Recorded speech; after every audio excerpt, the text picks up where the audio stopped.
moderator for today's session. I just want to introduce Karina McDowell, who is the founder and garden manager of the Sugar Grove Davis Community Garden here on the northwest side.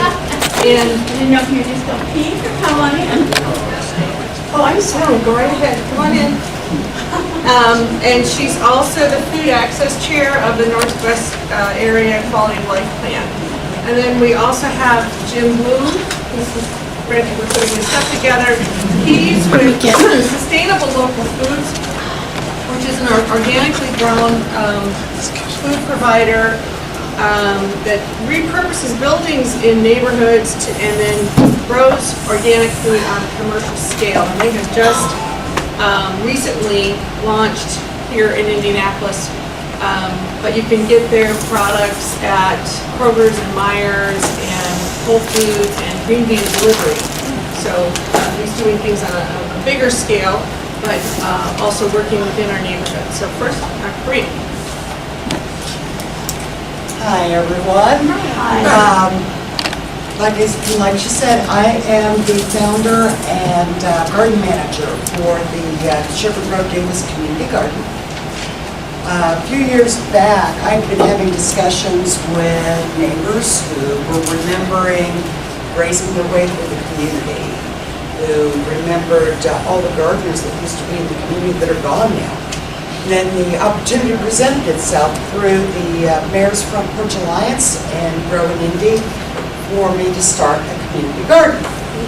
At that time, my backyard was becoming a tourist destination for the neighborhood kids. My grandsons would bring the kids around to the backyard to look at my raised beds and my chickens and the compost bin.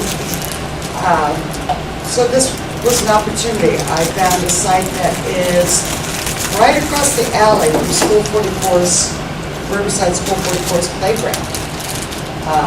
Quarter of an acre site, and the city has graciously given me a free lease for 5 years, as in addition to other resources.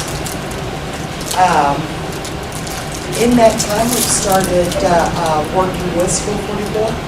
We bring classrooms out.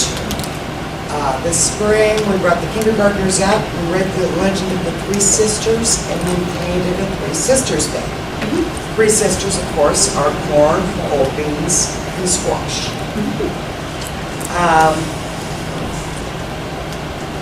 Now, most of the produce in our garden is given away.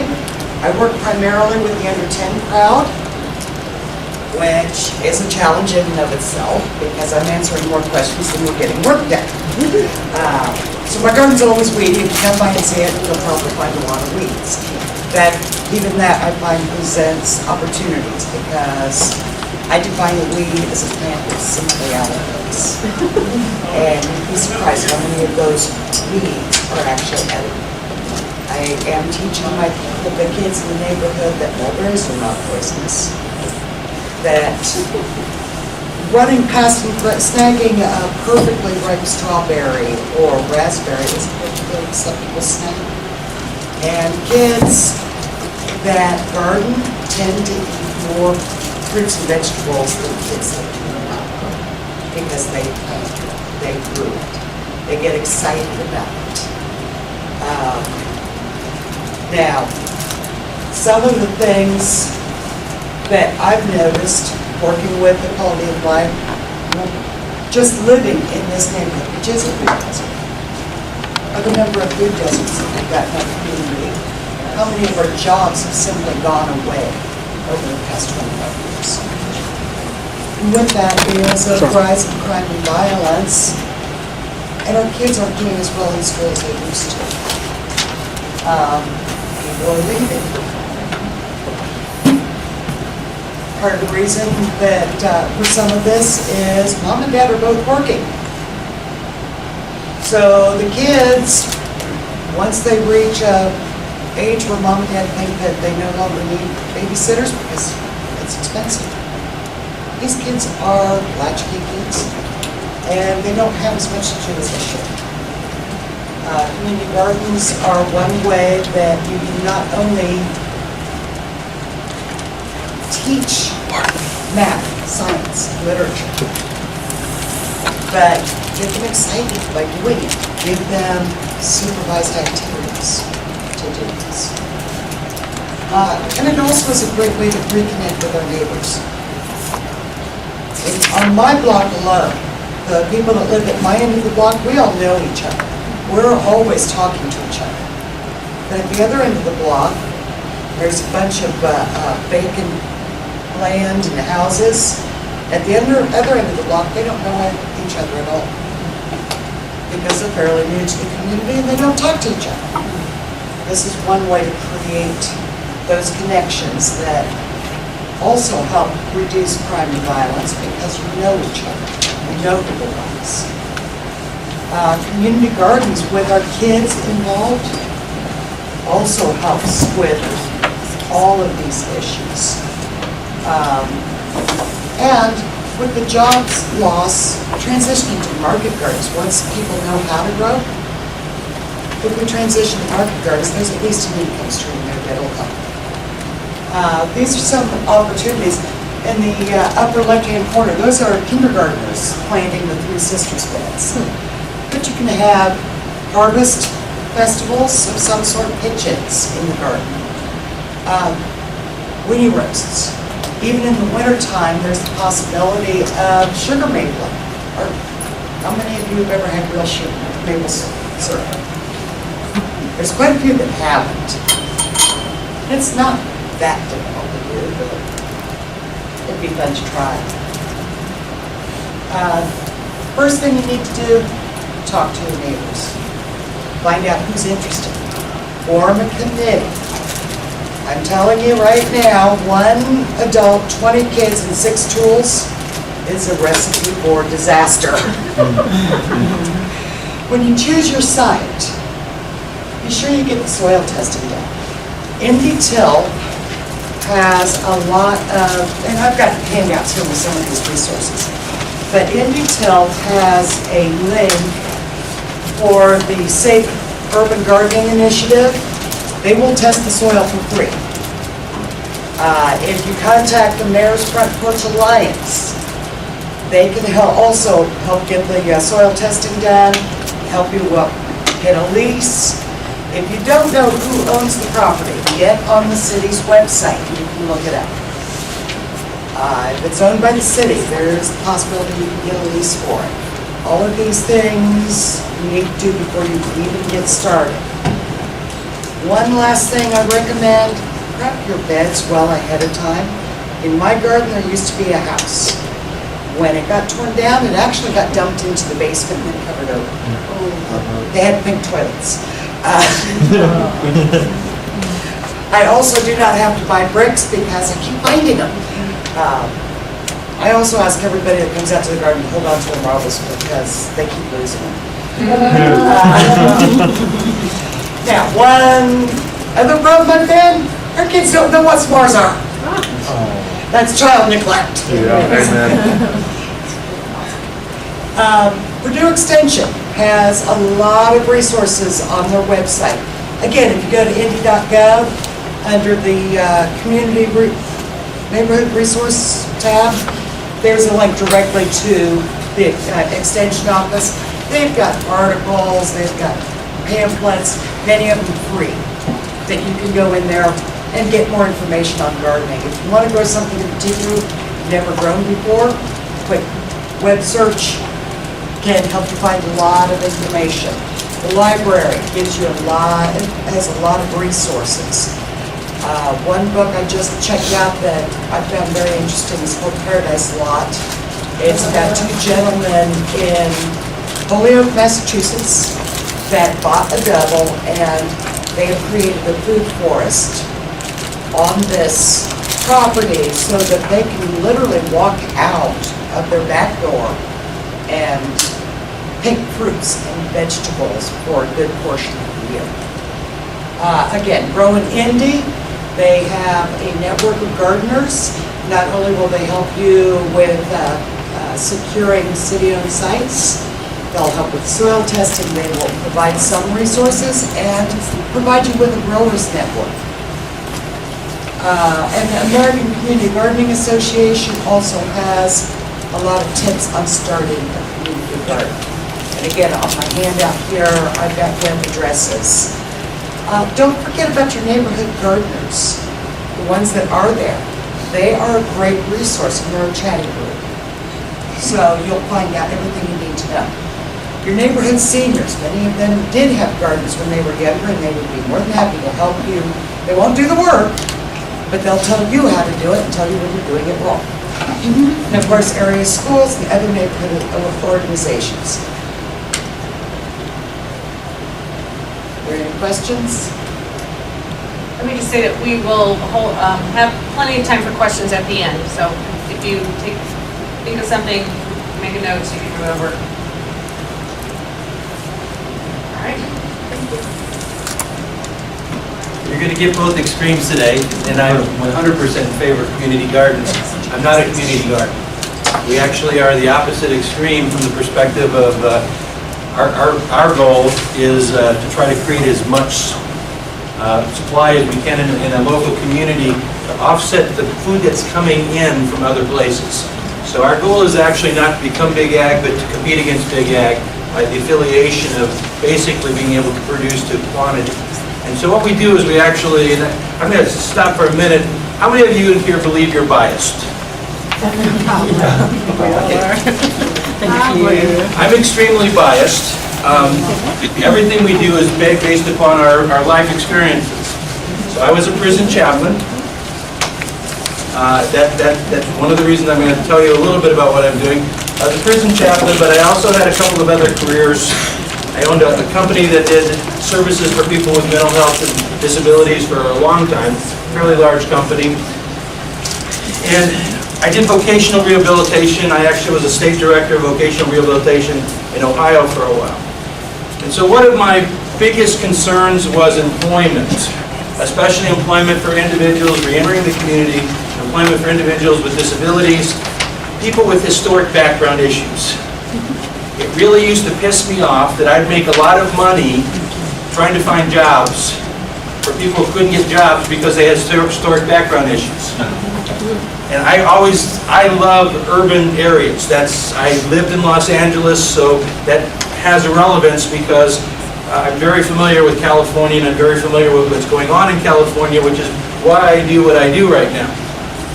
I became pissed off at the fact that no one was trying to solve this problem for urban areas. There were people with historic background issues, and nobody was doing anything about it. There was a lot of money going towards trying to create jobs or find people jobs that didn't exist in industries that either were on their moving out or were shutting down. So I'm a weird guy, and you have to be a weird guy to do what I do. But about 6 years ago, I ran into a paper that was done in Ohio called Ohio Farms, but you also have one similar to this. If you are interested in food at all and have not read this paper, it's called Who's Your Farmer by Ken Better. You can get it online. It will change your life. It's 129 pages, so this is not an easy read. But Ken Better, he's out of Minneapolis, and basically, I read this paper and it changed my entire perspective. He basically said, in essence, paraphrasing it, what's wrong with us? Why are we purchasing all this food from outside when if we just did it internally, we could solve not only the food situation, we could solve the economy. In Indiana, $14.5 billion on an annual basis. 14.5 billion is consumed in Indiana, and 90% of that comes 1,500 miles away or more. 1,500 miles away or more. Now, a few years ago, I sold my company and took 2 years to just figure out how to do what I'm doing. I am a farmer. I wasn't. I said, why can't we do this in the Midwest? In Detroit, in Toledo, in Cleveland, in Indianapolis. Why can't this be done? I get the whole climate thing, but the truth is they're doing this all over the world. This is nothing new. We're just not doing it. So I took a lot of time to figure out what were the best systems, and we're still playing with that. But how this ties into neighborhoods is this. We either do what we do and convert the neighborhoods, or the mega farms will do what we do and they'll do it someplace else and send the food in, and that doesn't solve the problem. We have a resource in Indianapolis that is incredible. It's called empty buildings and vacant land, which a lot of people say, are you nuts? No, well, yes, I am, but beside that, why can't we all be nuts about this? Every one of those buildings, and what I'm saying about is not easy. There's nothing easy about farming. There's nothing easy about what we do. So this is not me telling you, hey, jump on this because it's get rich quick and it's easy. I'm saying if we don't do it now, we will have to do it, by the way. It will have to be done. California is an illusion that's about to go away. And people don't get that. They are seriously deluding themselves. They have no water, and you cannot grow plants without water. They have poisoned their environment to the point of no return because they've collapsed their aquifers. So even if they got rain next year, and El Nino came in, and everybody was out in the streets jumping up and down, where is the rain going? It has no place to go anymore because they've collapsed their aquifers, which is God's sponge. It's gone. It will go into the oceans. And if it goes into the oceans, then they have to turn on their desalinization plants. And as soon as they turn on their desalinization plants, what happens? The price of produce goes like this. So what I'm trying to say is, it takes a weird person like me to basically say we need to wake up right now, collectively as a community, and we need to do what's right in front of us. We have empty buildings. Every one of those neighborhoods with empty buildings could benefit if that building was filled with something that was not only productive but healthy to the community. We are not going to replace the manufacturing that left. We are going to replace it with something better because it's not an illusion. If you grow food within your community, 15 years from now, you're still growing food within your community because no one's taking that over to China or India or any place else because it's a part of your fabric in your community. So what we do is we come into communities and basically work with the communities. Sustainable Local Foods Indiana is an Indiana-based community, and some of the members of Englewood Community Development Corporation or Englewood Church and Community are here. They're part of our group that we established initially in Indiana, because the idea would be that it should be done through Indiana, by Indiana, in Indiana, hiring people from the neighborhoods where we put the sites in. That's really what it's all about, right? Local food is local food. Not a company coming in and putting a brand on something and becoming a mega farm. It's establishing basically an affiliation of local farmers, understanding that if we don't aggregate, we lose. It's an aggregation of local farmers with a real outcome. We put one small facility in Toledo and we had Kroger, Whole Foods, and Myers beating their door down. I didn't recruit any of them. They recruited us. Because they desperately needed local food that could be given to them year-round. Now, I will 100% tell you that in my heart of hearts, some of what I do, I don't believe in.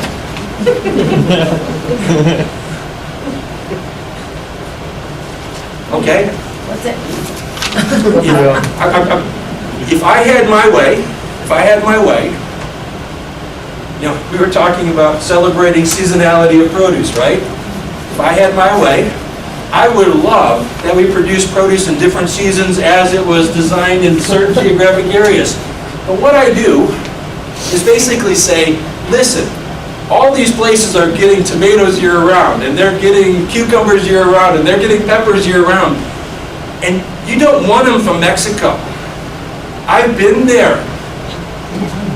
Any of you who ever purposely eat an organic tomato from Mexico, I just want to 1000% tell you that one of the primary organic ingredients in Mexican tomatoes is human waste.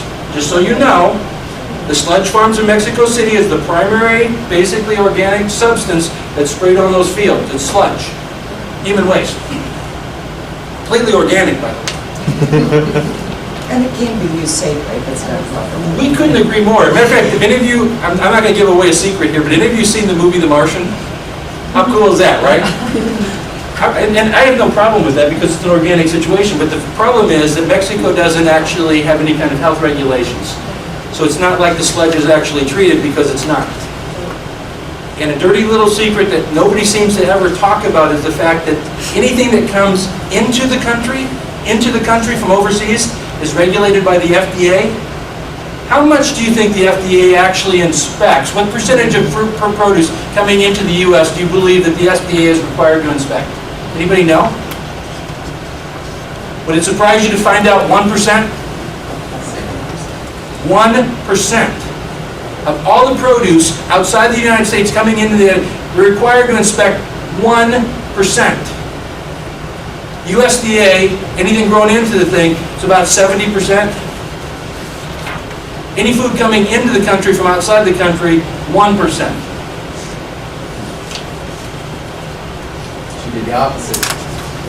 Beyond. If you actually go, and again, this isn't speaking ill of third world countries because the agrarian situation is critical for their survival, but in many countries, there's absolutely no regulation. So pesticides aren't regulated, fertilizers aren't regulated. It's critical for food safety, but it's critical also for the fact that we need to use it to spur an economy in the inner city. The reason I selected food production is nobody asks the historic background of the grower. You certify your process. You certify your food. That's what you certify. You get GAP certified, so you're using good agricultural practices. You get PRIMA certified, so you're using basically food safe practices. And the growers can be the growers and they don't get asked, what did you do when you were 18 years old? Because it doesn't matter. All that matters is what are they doing now, right?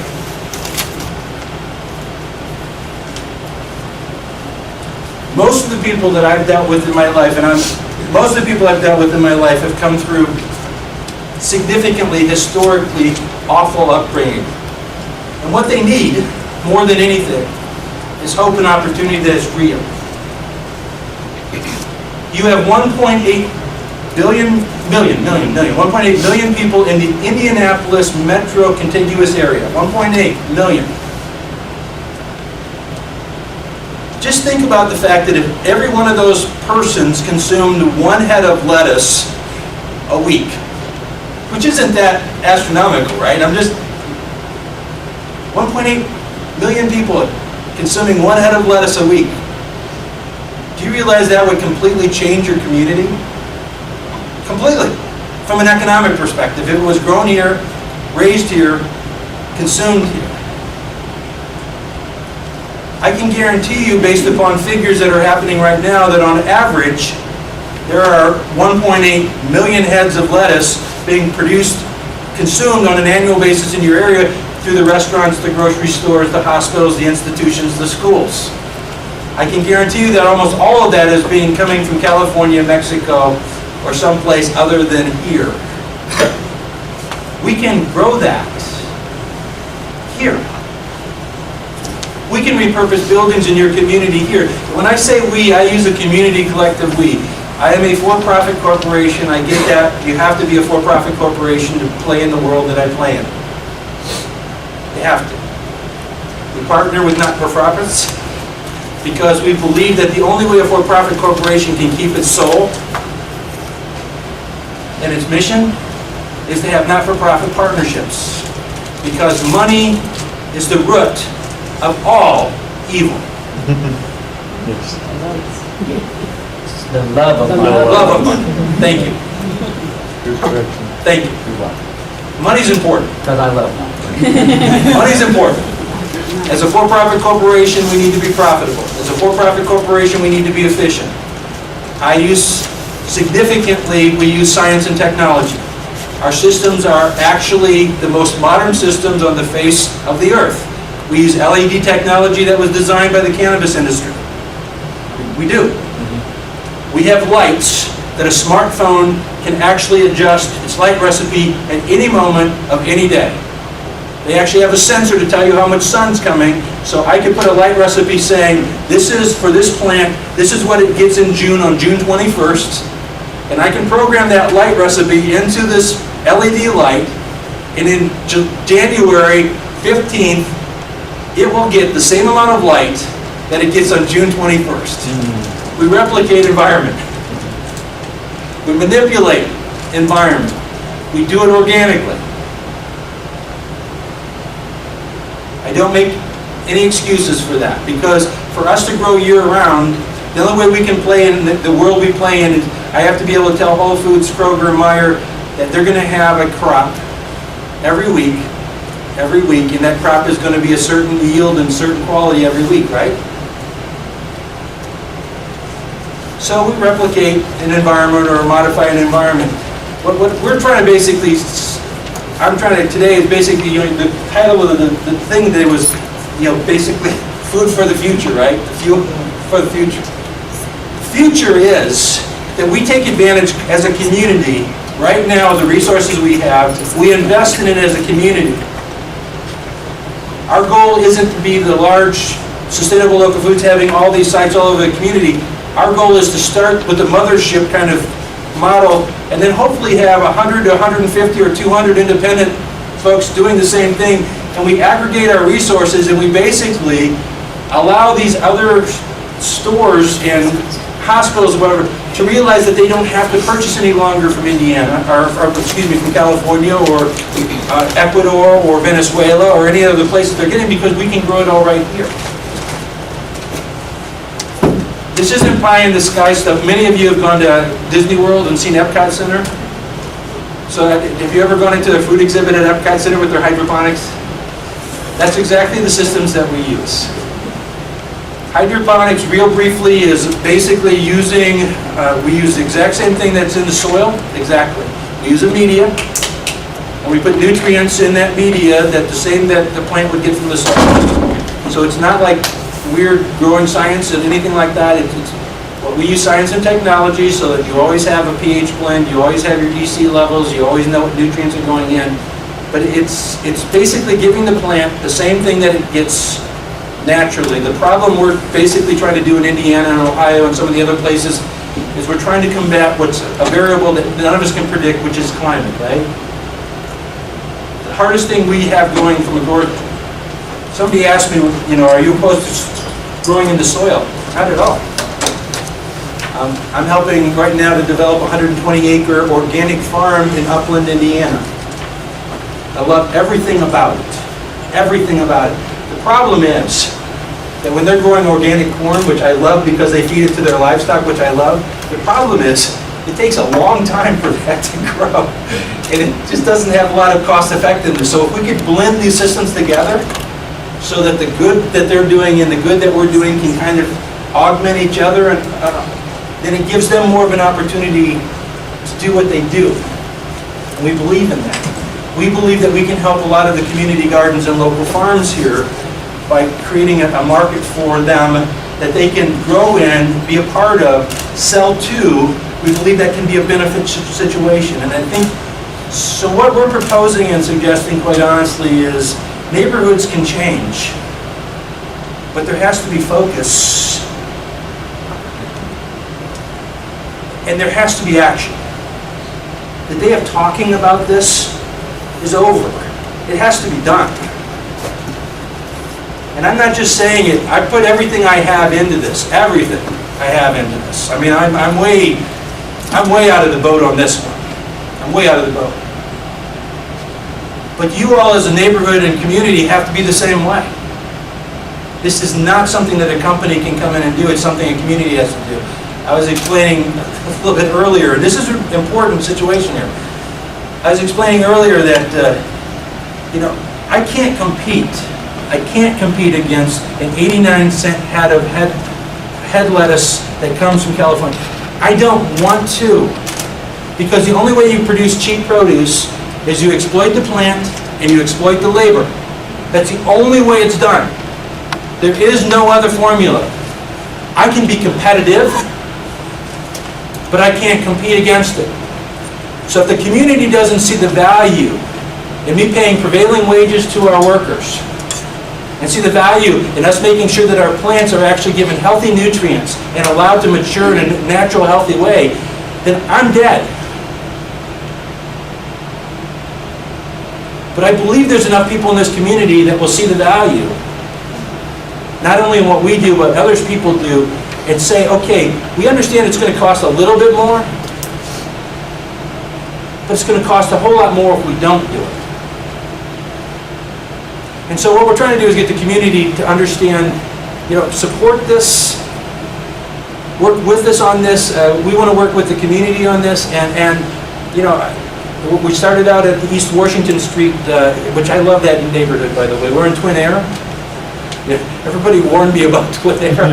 I love everything about this community. It's just the coolest place, right? The history of it. But there are I've had the privilege of being introduced to other neighborhoods throughout Indianapolis, and I've had the privilege lately of being shown other buildings. One of the things, I get a lot of people now call me up and say, hey, somebody donated a warehouse to us, can you come over and take a look at it? And here's 20 acres or 24 acres that got torn down, and can you do something with that, and that kind of stuff. We may not be doing all of it, but we could probably work with the different community organizations on figuring out how to do that, how to make those things work. The reality is it's worth it. The reality is it's worth it. So, somebody asked, and I'll close with this on this, and then we'll take questions. What can you grow? Almost anything. Almost anything. We can grow hydroponically. I mean, almost nothing that you can't grow. So we have grown about 25 different varieties of stuff. So we'll grow tomatoes, we'll grow peppers, we'll grow cucumbers, we'll grow eggplant, we'll grow varieties of lettuces, collards, mustards, chard, any kind of herb. But you can also grow things like carrots. You can also grow, just about anything can be grown. Some of it you have to augment or because not all of it grows fast, right? I can grow watermelons hydroponically. It just takes a while, right? So if we put them on the bottom of we grow vertically, so we do vertical growing. So I take that bottom space and I plant watermelons underneath our vertical growing, and it takes them, 60 to 65 days to mature. Don't really care, because it's really not taking up prime space, it's taking up secondary space. We just have to think differently. All of us have to think differently about how to use the space. Even in the community gardens, you have to think differently about how to use it. What's the smart use of... And community gardens are essential to the community. Any healthy food, and I'm not telling you anything you don't know, because if you didn't, you wouldn't be here if you weren't part of passionately believe in neighborhoods like I do. You know what happens to a number of children on a daily basis that live in this community. A lot of them have never seen real healthy food. The fact that we live in a country where people go hungry is unconscionable. The fact that we can do something about it and don't is unconscionable. It is unconscionable that we have food deserts in urban areas. It's unconscionable.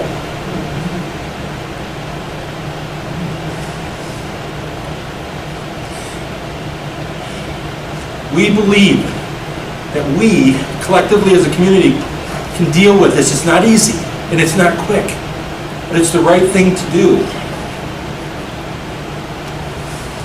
And we'll commit ourselves to the city of Indianapolis to help in any way we can change the food.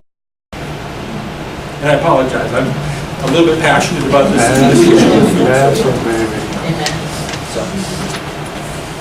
please, if you get a chance, read this paper. It's Ken Metter, Hoosier Farmer, Emergent Food Systems in Indiana. I gave you a couple pages of a summary in my thing. Hear it all about food systems, and This is a life-affirming paper that can help you when you're talking to others, especially politicians. Oops, I hope this isn't me. I didn't say politicians, did I? I regret that statement. Especially when we're talking of people of influence. On how critical it is that they actually understand the nature of the issue and the fact that they have an ability to do something for it. So, thank you very much.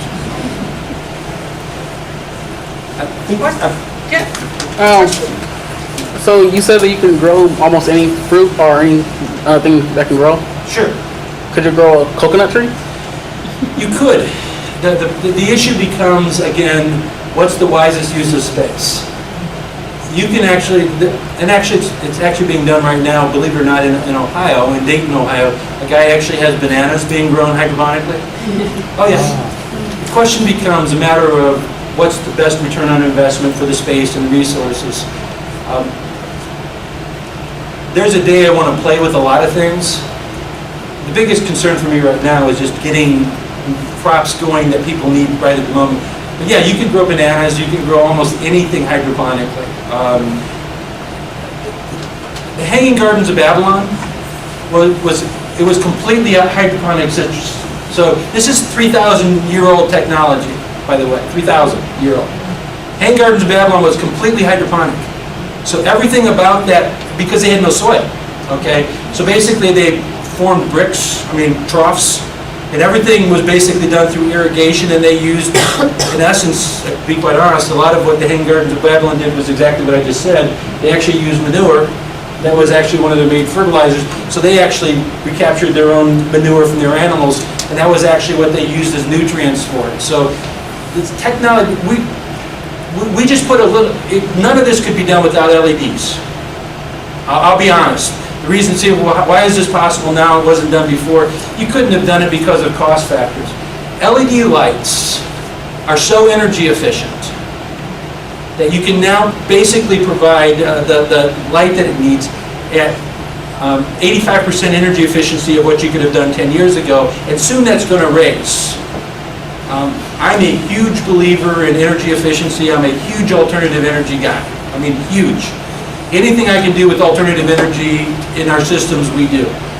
We're hopefully going to, in this new building, it will take us a couple of years, but they had a hot water boiler system, and most of you know those aren't really efficient, energy efficient. And I'm hoping in a couple of years to actually put a digester to it and reuse it, but using a digester to actually power it, right? I mean, it'll take us a couple of years to get there, but can you imagine if you could basically use a hot water boiler using a digester? And we're going to use solar panels on the seat. We have a sawtooth roof, which is perfect for basically solar paneling. So we're going to tie solar panels in there so our LEDs are powered by it. But if you can mitigate your energy cost with the light situation, then you can produce it at about the same cost that you're currently, basically by the time you take transportation in, you're almost at the same cost that it's bringing in from California. And in 2 or 3 years, because of what's happening in California, we'll be cheaper in 2 or 3 years than California produce. And then you own the market. But you have to start. Yeah, I'll take questions. One more. No, go for it. So what? Like I heard, like a UV light, or what's better, UV light or LED or CFL? Well, UV is actually not what you want. You actually want to mitigate your UV. When you're using UV light, UV light's primary focus in growing. The UV part of it is actually more of a deterrent for, you use it to deter basically bacteria and algae growth, UVs. You're using LED light because plants primarily uses far red and blue. Most people think that these white lights, the old hothouse, do you remember the old hothouse things they had here? It was just disaster, right? Because they put in these high pressure sodium bulbs, which primarily produce bright white light. Well, plants only absorb 3% of that, and that's only the green spectrum. What a plant primarily needs from a standpoint of what it's actually ingesting, it needs red and blue. That's what basically red gives it its growth and blue gives it, for the most part, I mean, I'm being a little bit simplistic here, but blue gives it its grit. So when you have a bright white light in there, you've wasted almost all that light because the plant's not ingesting it. It doesn't want it and it doesn't need it. So you focus your LED specifically on the lumens, the spectrum that the plant actually needs for its pathological growth. And that's what you basically, and that's what LEDs allow you to do. Color. Yes. How does the light, when you're growing it hydroponically, I don't know enough about it, but, Sure. but as far as the nutrition standpoint of it, how is it compared to putting it in a garden versus growing it? You know, where's the nutrient factor, like how does it compare? The actual nutritional value? Well, it would actually be higher because you have a higher concentration of nutrients going into it. It's actually higher. So we use Clemson University, and maybe there's a university here that does the same testing. We use Clemson as our testing for our plant tissues. We do Brix testing. You know, all of you are familiar with Brix testing, where you basically the natural sugar levels that come out of a plant. Every plant produces its own natural sugars, and that's how you know its health and its taste. So we actually do Brix testing to make sure that the plant has actually naturally sweetened itself, because that's really critical in quality and flavor of the plant. We do plant tissue testing to make sure that the nutrients that are supposed to be in the plant are what's in it, and but it actually has a higher concentration. So while lettuce in and of itself is not a tremendously nutritional plant source, right? I mean, I'm not telling you anything you don't know. In our romaine and our Bibb lettuce, you'll actually find that it will actually have a high nutritional concentration. One of the reasons I love microgreens have a huge concentration of nutrients. So if any of you are familiar with microgreens, has everybody had microgreens? We do a lot with microgreens because it's just full of nutrients, because you basically only grow them until they have a cotyledon stage. And at that point, you haven't dispersed all the nutrients to the leaves, so they're actually concentrated. So they not only have a lot of flavor to them, but they actually have a huge nutritional value to them. And so we try to educate people as much as we can on the fact that they have to think differently about what the plant's producing. Harvest it when it's at its highest nutrient content. Once we're at full scale here, we'll actually base our harvesting schedules on the time of the day that the plant is at its optimal point in its Brix level. So we'll actually harvest it when it's at its optimal point. And the only way you'd know that is basically to do metrics. So when it's at its highest point, that's when we'll actually do our harvest. But we will harvest on a weekly basis. We'll actually probably have 3 harvests a week when we're in our optimal situation. For a head of lettuce, I have about a 26-day turnaround from when it's put into a channel or a plant position to when it's fully mature. So we can actually do probably 13 to 14 heads of lettuce in one plant position over the course of a year inside a building environment. So if you take, let's say you were talking about acreage. If I'm planting out 40,000 square feet inside the building, that really is the equivalent of about 15 to 16 acres of production in that 40,000 square feet situation. So from a production standpoint, you're getting about 16 acres worth of produce out of that 40,000 square foot section. Now, can you purchase your food now from the grocery store? You can. I'm putting a disclaimer on it, okay, because it's the food that you're currently getting in Indiana is coming from Ohio. It's coming from Cleveland, and I don't mean that negatively. It's coming from Cleveland, and while it's completely healthy and good, it's not organic because the Cleveland operation isn't organically certified. And just because they use a rafting system there in Cleveland, I'm not trying to get off tangent here. It would be impossible for me to organically certify a rafting system. Impossible. So what we've done here in Indiana when we're going through our process, we're actually using what's called a nutrient fluid technique. It's a drip system in channels and in buckets, which will allow us to actually control the nutrients inside that particular plant space, which will allow us to grow organically. So we're actually taking Indiana is going to actually be an evolution over what we're currently doing in Ohio. This will be the first organically certified hydroponic operation that I'm familiar with in this area. Well, we're fitting out I think I handed you out that we're fitting out a building that was an old, those of you familiar with York Heating and Air Conditioning? They used to have a warehouse in Twin Air. It's by Washington. So we're actually fitting that out right now, and so we have some production going in modified situations, but when we're done, we'll have about 40,000 square feet of grow space that we'll be doing there on that particular site. Jim, you kind of alluded to it earlier. How can neighborhoods, get one of these production facilities in their neighborhood and employ their neighbors? Well, quite honestly, and again, don't misunderstand what I'm going to say here. I would love, over the course of the next few months, not because you necessarily even use sustainable local foods, don't misunderstand, but I would love if the different neighborhoods had buildings in their area that they'd like us just to come and take a look at and assess, and then meet with their community organization folks and just talk through what's the best way to get this launched. I would love to do that with the communities, and again, not because I'm special, it's just this just happens to be a passion of mine. So it may not be sustainable local foods production facility. You may have an organization that's got the wherewithal and readiness to do it, and we can just kind of help give you the design and help get things going. But our goal would be to try to make sure in Indianapolis, there needs to be 7 or 8 of these production facilities over the next 3 years for us to have the kind of impact on the food system that actually takes notice and gets things moving. And that's just the reality. And your email and phone is on the handout. It is. It is. And again, I've had an opportunity over the last few months to meet a number of community organizers and some of the communities. I mean,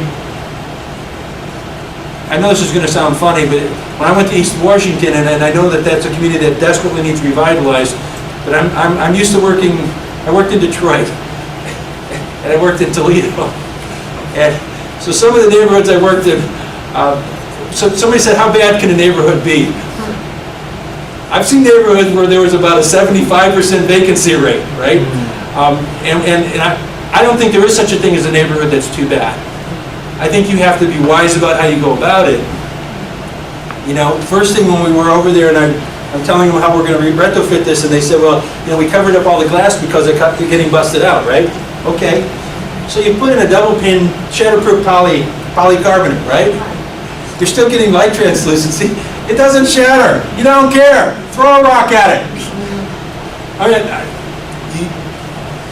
do what you got to do, but eventually when that building starts producing value to that community, there's no more rocks being thrown at it. People have to basically, you have to earn trust. And once you earn trust, the community will support you. They'll protect you. I grew in Toledo, Ohio in a gang neighborhood with LED lights that are used to grow marijuana in a greenhouse that had no security whatsoever, and not one light was stolen, and we didn't have security at night because we had a relationship with the community. And I promised them that if they would protect me, I would protect them. There's a question. Yes. How much success have you had with employing people with autism? And you want to define historical background, or that euphemism you use? I use it to be nice. Most people that we work with have had, not everybody, most people we work with have had run-ins with authorities, and a lot of the folks that we have worked with in urban areas, you know, they've come up through neighborhoods where even if they didn't want to, it was just a right. And I mean, it's just a fact. I mean, I'm not telling you anything you all don't know.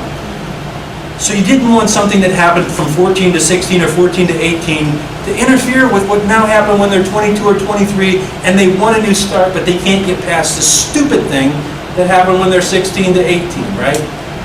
I work with a lot of folks that have had mental health issues, and so they might have had a meltdown. Particularly, I'm very interested, because I used to be a prison chaplain, and I'm an old guy. So I was a prison chaplain back in the day when reentry wasn't reentry, right? I was a prison chaplain back in the day when I used to go before judges and convince them to try to let this guy back in the community, and he'd say, well, how are you going to assure me he's not coming back in? Well, what we try to do now is basically convince people that because there's a plan and we work with community organizations to support them. So we're not the end all I am is an outcome for a job, right?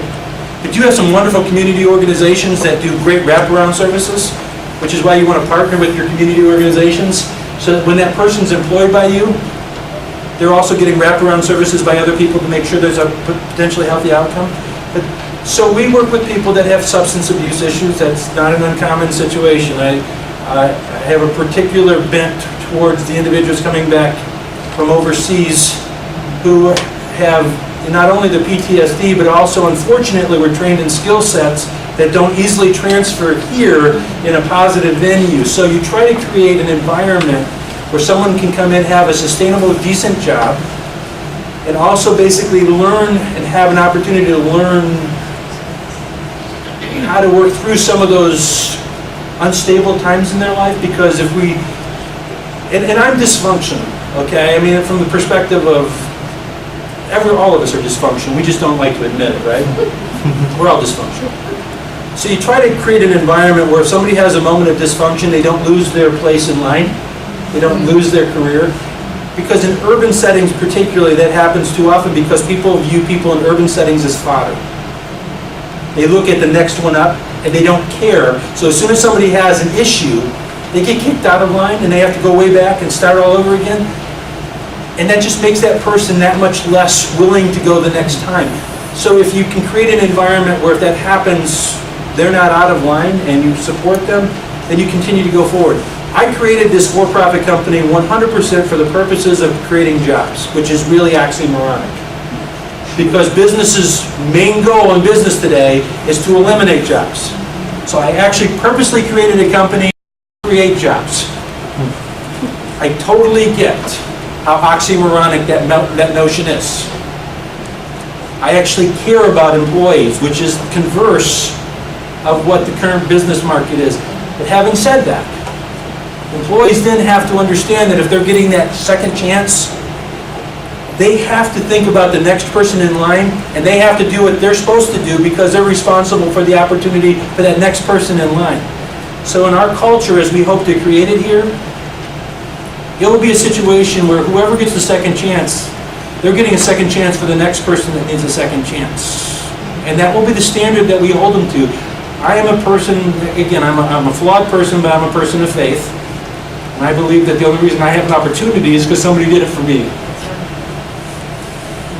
Yes, sir. To prove that we believe in you, the logo for your product is on your shirt. Is Yes. that the logo? It is. And it is wholesale, Whole Foods and what other outlets? Kroger, Myers, and Whole Foods currently. So pretty much any Kroger store in Indiana, Annapolis, would carry this. When we're producing in Indiana, it will actually be a higher quality product than what we have a high quality product out of Cleveland. I'll be quite honest, we just can do it better. We can do it better. And I'm always aiming towards, our goal will always be to have the highest quality produce that you can grow. I mean, the goal is always to be better. I'm sorry. Karina, I wanted to ask a question. You Sure. had, I know this because I vacationed this summer in the Finger Lakes district, and you referenced the Three Sisters. Yes. And I think that's an early way of sort of, kind of, some of the things that Jim was talking about, how you can maximize your space, collaborative nutrients, I mean, it's a fascinating concept to me, and it's been around for a couple thousand years. You want to talk about it? It's a companion planning.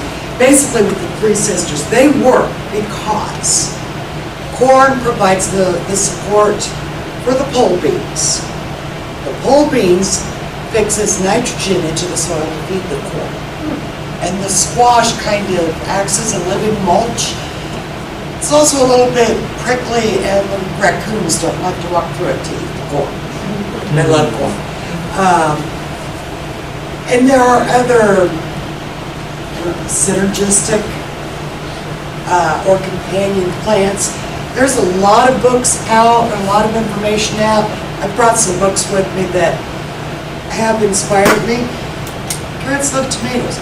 Books like this will tell you what to plant with each other, not only to benefit, to mutual beneficiation, I'm just going out to repairs that are mutually beneficial.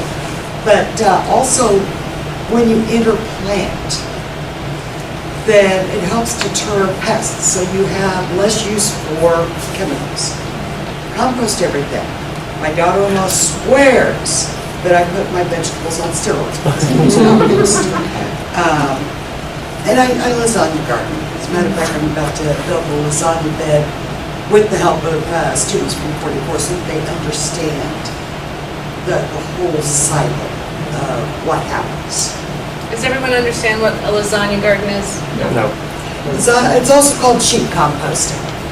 Start with a layer of cardboard or newspaper, and then just layer straw, leaves, kitchen waste, manure, and if anybody in your neighborhood raises rabbits or chickens, you've got plenty of it. And just keep layering it until it's 18 to 24 inches high. If you do it in the fall, which is the perfect time, by spring it comes down to about 12 inches. It's perfect. It's a perfect growing medium. And by doing it that way, if there is a contamination issue, assume, if you're inside the 465 loop, assume that you've got some contamination issue. But if you do have a contamination, by having that layer of, and you can call the Wright's Tree Service, they'll dump truckloads of mulch. That's a barrier method so that you no longer have that contamination issue in your growing medium. Yeah, In Broad Ripple, the Three Sisters Restaurant, that's where their name comes from. probably. Oh, really? Mhm. Oh, I didn't know that. On the back of their menu, it used to have the story of the Three Sisters. It was a Hey, Jim, can we tour your operation? You will be able to, we're just finishing some environmental fixes to it because when you, It's in 465. it's in the 465 loop, and you're right, everything within the thing just has to have a little tweaking done to it. But we certainly will be having kind of an open house for the neighborhoods to come through because, again, it would be our goal once it's kind of in place. So we think by the first of the year we'll be fully planted and fully ready for it. But we do have two systems currently operational, and soon we should have the whole thing done. Are there ways that community gardens can kind of start playing with some of what you're doing? If there's not like an organization that's kind of ready to go into that with them, like are there ways they can? 100% yes. There's different types of hydroponic systems that actually integrate well with community gardens. They're not necessarily extremely efficient from a production standpoint, but they're extremely efficient as far as growing. So we would be happy to work with community gardens on how they can integrate some simple hydroponics in their current system. Yeah, the answer to that is yes. How approachable is the city for property that they own that is a eyesore in a neighborhood that we can just convert to that community garden? If they own it, they are very approachable. Okay. Contact the Front Porch Alliance. Doug Hairston is the director, and they are looking for... What was that again, ma'am? Doug Hairston, What department? Front Porch Alliance, and Is it on your minute? yeah, it's on here. Okay, thank you. Yeah, it's, because I got it, went onto the city's website, it's a fairly long web address, but it is on this. It's the They Grow- want to. It's the Grow and community Indie. gardens. Okay. But they are very approachable, that, like I said, they will test the soil for you, they'll give you a 5-year lease. What I would recommend though, if it's a dump site, okay, because my garden, where it is now, was a dump site. I'm still finding roofing shingles, I'm in my 3rd year now. I'm still finding roofing shingles and pieces of the toilet and stuff like that. Sifters are super easy to make and not terribly expensive. I've got one that I made with 1/2-inch hardwood cloth and scrap 2x4s. Yes, it is labor intensive. Getting the kids though, you can get through it. And you can literally sift a lot of the large junk out, but you cannot sift out contaminants. When you say they'll lease it to you, are they charging you to clean up their, okay. No, you just have a legal document. Because you're helping the city by occupying space, turning a space that was an eyesore into a positive Right. community area. Okay. So it's interacting with them, everyone wins. The city has someone who pays attention to that spot, and the neighborhood has a place that cares and has a way to interact. I think the You grow can and also purchase, you can also purchase the lots. Are you talking about through the land bank? Maybe. Because you can, but we've had issues with that. And they might be owned by someone else, so you wouldn't. But if it's necessarily owned by have to somebody else, you can also trade maintenance or a basket of vegetables or whatever for use of the